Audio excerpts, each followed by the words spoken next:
everyone, my name is Hadel-Lynn, and previous to moving to Boston, I actually lived in San Diego from 2007 to 2020, which is about 13 years living in San Diego. Since I'm in town in San Diego for the holidays, I figured I just wanted to give a little insider scoop on what it was like living in San Diego for me. If you like this video, make sure to give it a like and subscribe. And with that, let's get started.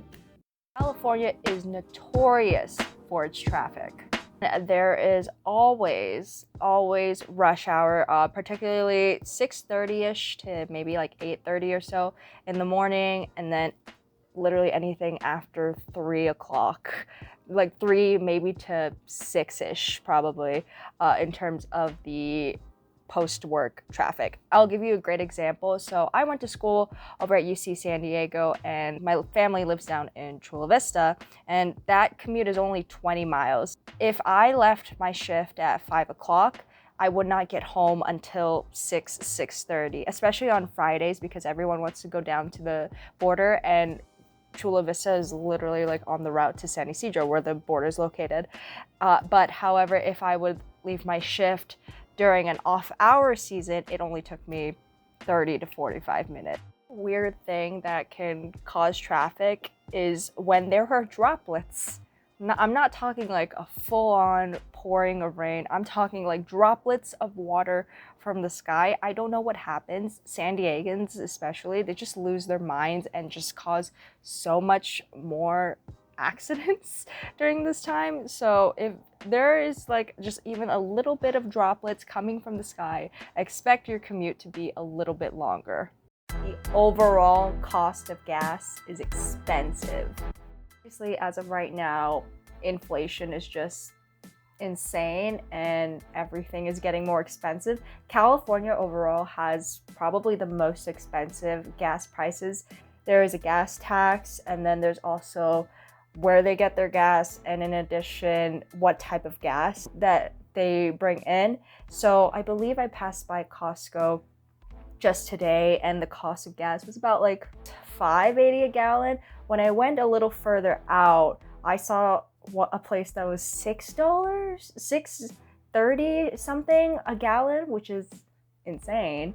And keep in mind, in California, and especially in San Diego, you need a car to get by. The costs of one, just even having a car itself, and then the maintenance and the other things that you have to keep into account with having a car run. If this is a financially feasible option for you, I would suggest maybe investing in a hybrid, or if you're really rich, maybe a Tesla, because obviously right now gas prices are insane, and even pre-inflation period, gas prices tend to be very high in California.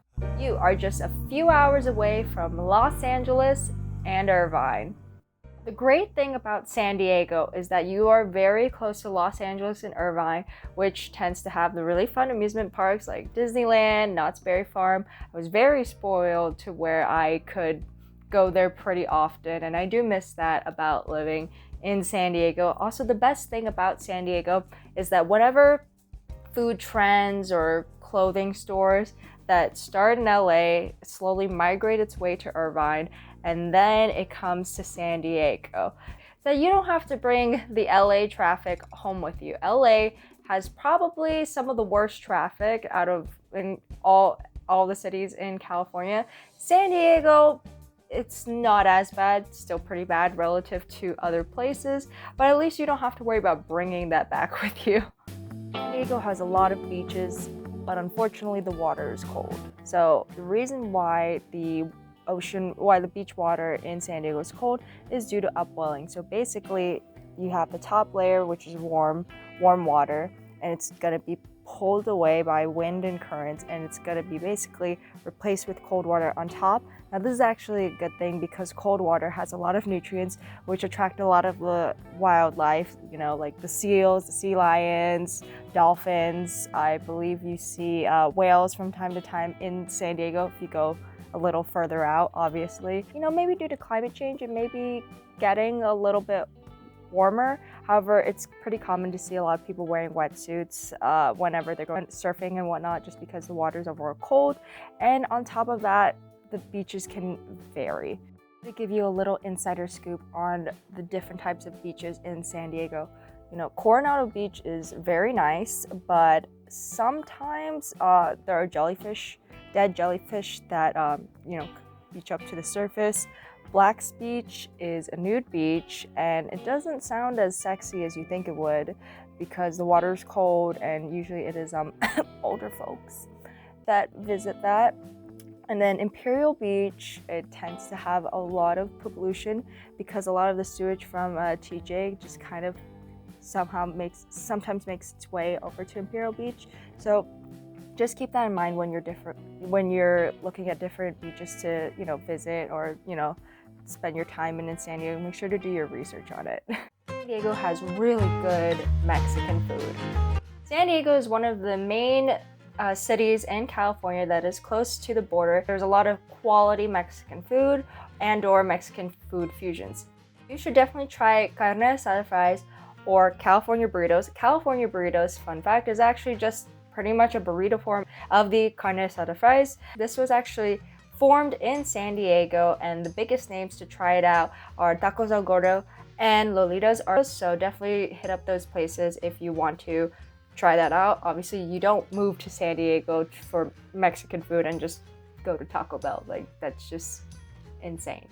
In addition, if you want Mexican food straight from the source, going to TJ is actually relatively pretty quick, considering that San Diego is right by the border.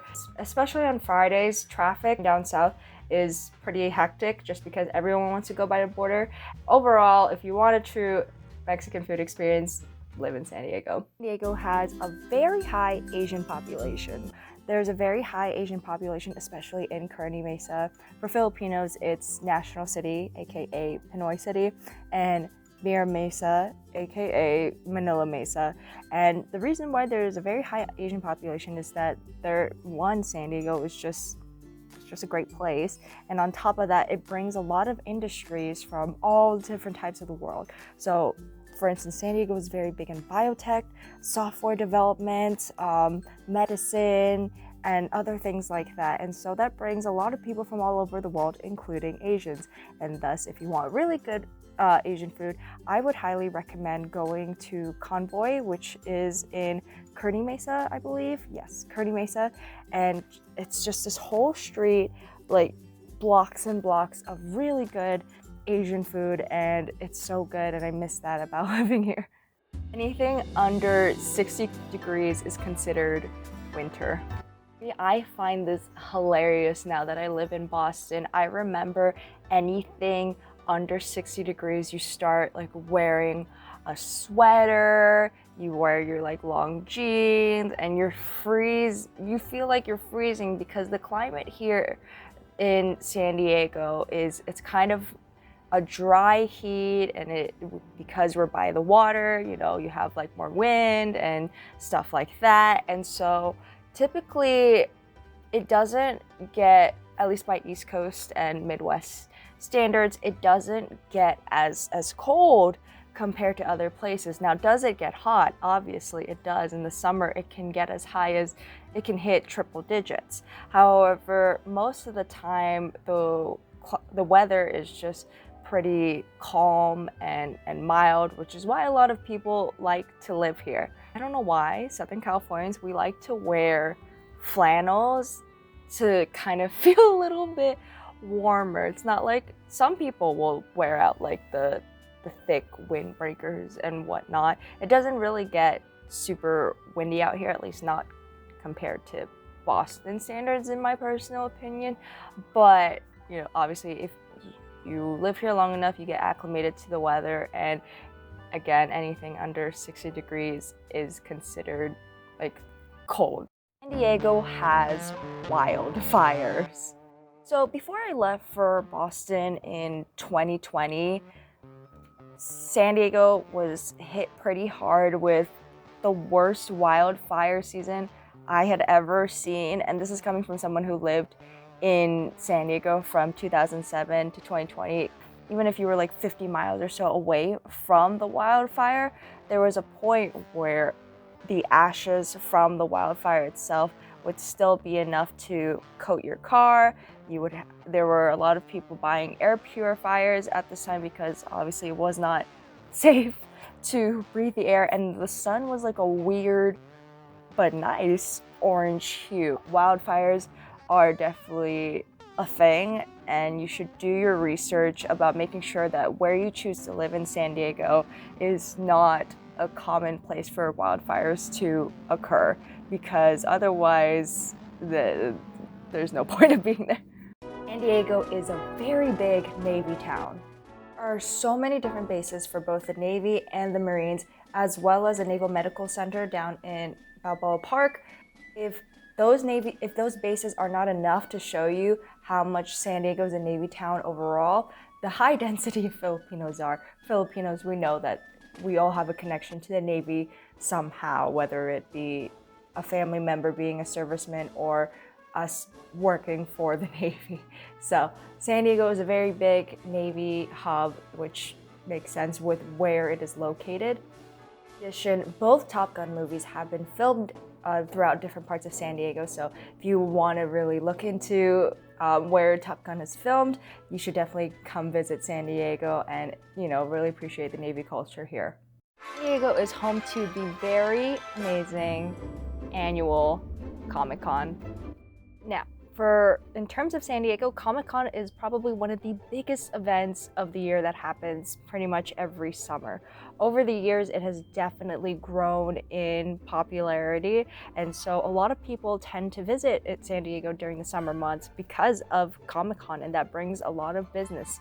Now, I personally have not been to Comic-Con since, I believe, 2017, because it is so competitive to get tickets. You have a better leverage if you had went previously the year before. That you have a code that gives you, I guess, like a little bit of a leg up in terms of trying to wait virtually in line for tickets. If you haven't even got tickets to go to Comic-Con, there's always people who are selling at the front, but can be a little bit shady. Or you can just enjoy all of the activities Comic-Con brings just even to downtown itself. During Comic-Con season, there's a ton of events that are happening just because of Comic-Con. There's like a lot of free things just right in the front of the convention center, and then a little bit more of like freebies down in downtown San Diego that you can enjoy.